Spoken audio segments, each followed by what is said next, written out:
Welcome everyone back to my channel. My name is Bilkis. Today's in the previous class we were able to express certain quantity as a percentage of other quantity. So today's class we'll be looking at I want to express quantity as a percentage of another quantity. So they're all the same, but then we want to there's a little bit of tweak in the last class was more of them like a kind of word problem. So today we are not looking at word problems at all, but they still fall under the same topic. So but I want to be sure that you understand every part of it. Do you understand? Now before we proceed, please don't forget to subscribe to this channel, and please take your time to hit the notification bell so that you can get update anytime, you can get notification anytime I upload. And please push this content by sharing it to as many friends as possible, and then do not forget to like this video as well. Alright, thank you. Now let's delve into it.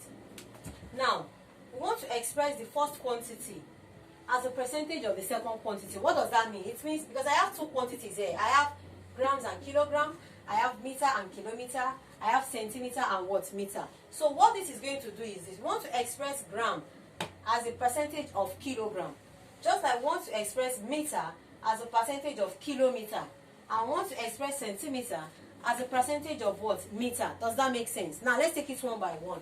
Now this one is 400 grams and 1 kilogram. Now it's just going to be what? 400 grams over 1 kilogram.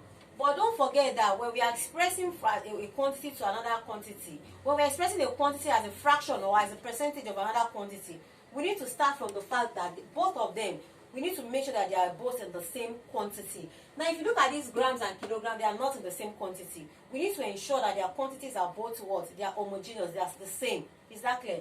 Now in making them to be the same, like I used to say, I usually change both of them to, I usually prefer, put it that way, I usually prefer to leave them both in the smaller quantity. Now because grams is a smaller quantity of what? Kilograms. So that means I'm going to leave both of them in what? Grams. So the first one, which is 400 grams, is already in grams, so I'm not going to touch that. Only that I'm going to change this kilogram to what?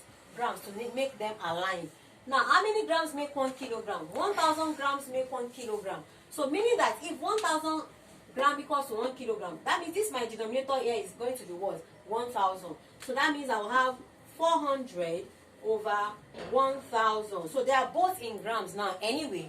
Now I've been able to express the first quantity as a fraction of the second one, but I'm not going to stop there. I need to still go and do what? I need to express them as a fraction. I need to express this 400 as a percentage of this.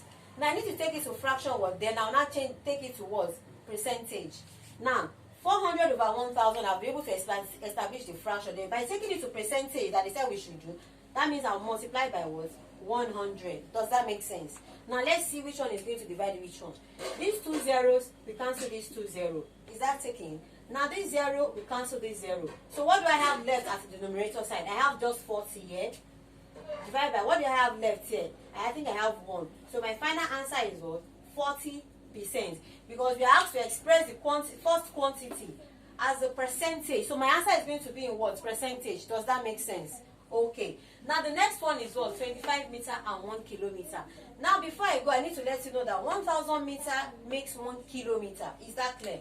So I have 25 meter here, because I'm going to do it exactly the same way I did this. 25 meter over what? 1 kilometer. So I'm going to change, so because I want to change both of them to meter.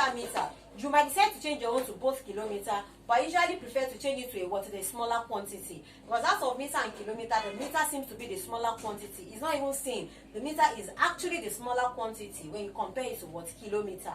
So I have 25 meter as the numerator. So this is my denominator, which is 1 kilometer. I'm going to change it to meter, and that is what? 1000 meter. 1000 meter.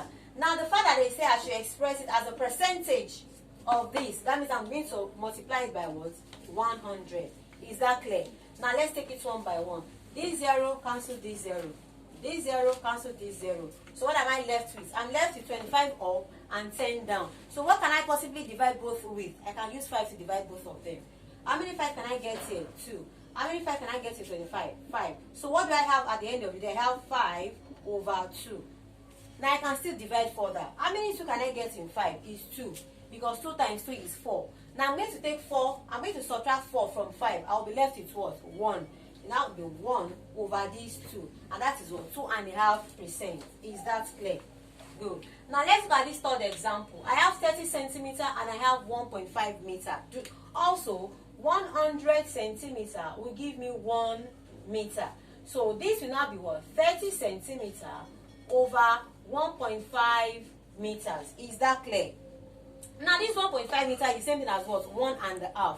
Does that make sense? Alright. Now I'm going to change both of them to what? To centimeter. So if I'm going to change both of them to centimeter, what is going to be is this. It's now going to be 30 over 1.5 multiplied by what? 100. Why am I multiplying this by 100? Because I'm changing it to what? Centimeter. Because 100 centimeter will give you 1 meter. Is that clear? Alright. So if I'm going to multiply 1.5 times 100, this is how I'm going to do it. 1.5 times 100. I'll write my 1.5 out there. Then I'll move my decimal point 2 places because I have 2 zeros here. 2 places to my right hand side. 1, 2. So my point is now here. Meaning that I can fill up this space with what? With 0. And that is what? 150. So 1.5 times 100 is what? 150. So I have 30 over 150. Is that clear? So this 0, we cancel this, negate this other 0 here. So I have 3 over 15 left. What can I possibly use as a divisor to divide both of them successfully? I can use 3. How many 3 can I get in 3? 1. How many 3 can I get in 15? 5. So I have what's left? 1 over 5. And that is what? Half percent. 1 over, no, sorry, it's not half percent. 1 over 5%. Is that clear? Alright, so thank you so very much for watching today's video. Please rewatch this video several times until you understand, and I'll see you in the next video.